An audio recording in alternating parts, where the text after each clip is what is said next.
c'est Black Box, donc ça va faire maintenant 5 ans qu'on a commencé le projet. Après là, ça fait vraiment 2 ans qu'on a une formation avec les musiciens qu'on a aujourd'hui. Et donc on est à la fabrique pendant 2 jours là, en résidence, pour faire la sortie du CD demain soir au concert en fait. Okay. Donc là, Alex, guitariste.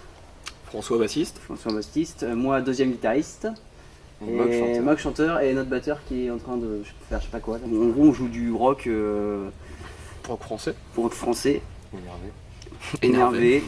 Et puissant, quoi, du coup. Simple mais efficace. Un univers un peu sombre, voilà, comme sur l'affiche. Et pourquoi Black Box ? On a voulu faire un peu la retransmission de tout ce qui peut nous arriver, etc. Des sujets qui nous touchent ou dont on parle entre nous. Et voilà, de faire un peu la petite boîte d'infos, la petite boîte noire comme dans les avions. Donc un petit peu. Après, le titre de l'EP, ça correspond aussi un petit peu à... Enfin, ça s'inscrit dans cet univers, quoi. Crash, par rapport au crash d'un avion, etc. Et la boîte noire qu'on aurait retrouvée. Donc ce serait, voilà, notre message. Est-ce que vous pouvez nous parler justement de votre projet ? Le projet, en fait, c'était vraiment la sortie du CD. C'était ça le but. Et après aussi, grâce à ça, ça va aussi nous servir à démarcher des lieux, des salles de concert. On a fait oui, le P5 titres et puis voilà, tout ce qui est... Les affiches. tout ce qui est affiches, tout ce qui est... Est-ce que vous pouvez nous dire de quoi parle votre EP ? Chaque morceau a son histoire, sa vie, son texte. C'est pas des morceaux qui suivent. Il y a un morceau qui parle d'une histoire d'amour sombre entre guillemets, un morceau qui parle d'une addiction. Enfin, la société, on évoque plein de sujets différents. C'est le but, quoi. C'est aussi le ressenti de Mog, notre chanteur. Il nous fait passer ça dans ses textes et c'est intéressant. Et quand tu écris, vous écrivez ensemble ou t'écris tout seul de ton côté Ça dépend. Sur le titre, par exemple, Quatrième pouvoir, je crois que je me suis creusé la tête. Je savais que je voulais parler un petit peu des médias, etc.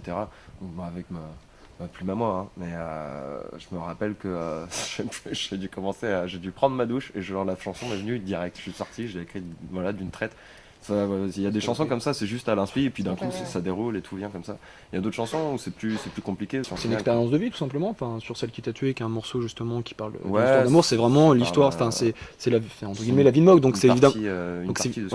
Donc nous on peut pas écrire ce texte-là par exemple parce que c'est vraiment. Je pense qu'il y a beaucoup de gens qui peuvent se reconnaître. C'est une partie de mon histoire, mais aussi de celle de plein de gens, quoi. Finalement, une histoire d'amour passionnel qui finit mal, ça touche énormément de monde. C'est des petites histoires. Chaque morceau a sa petite histoire un peu basique que tout le monde peut. Mais on écrit ensemble. C'est ce qu'on essaie de faire, c'est rassembler musicalement. Enfin, on essaie de faire une musique fédératrice, mais aussi des textes qui peuvent rassembler et où les gens peuvent se reconnaître aussi. C'est un choix de chanter en français.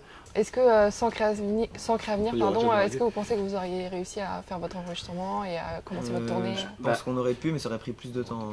On n'aurait pas pu de notre poche nous arriver à aller en studio, sortir, presser les CD, enfin voilà. Ça nous a aussi remotivé tout simplement parce que ça nous a permis de jouer ici et de faire ça va nous permettre de faire plein de dates après. Et puis, tout simplement, on a vu qu'il y a des gens qui s'intéressaient à nous, qui ne donnaient pas juste pour être le côté familial, ami, tout ça. C'est que moi, je sais que dans les donateurs que je connaissais, des gens qui n'étaient pas forcément des proches avec moi, mais ils voulaient encourager notre projet, notre musique, ils aimaient ce qu'on faisait. Et ça nous a reboosté, ça nous a donné.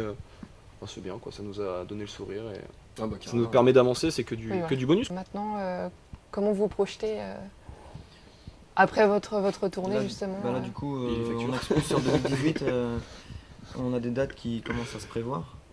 Là par exemple au mois de janvier, la première de l'année ça va être au Mans. D'accord. Après, c'est vrai qu'on a une grosse date en fin d'année l'année prochaine, qui va être encore une fois ici du coup. On va faire la première partie du groupe Ultra Vomit en fait, qui a joué au Hellfest par exemple l'été dernier. Okay.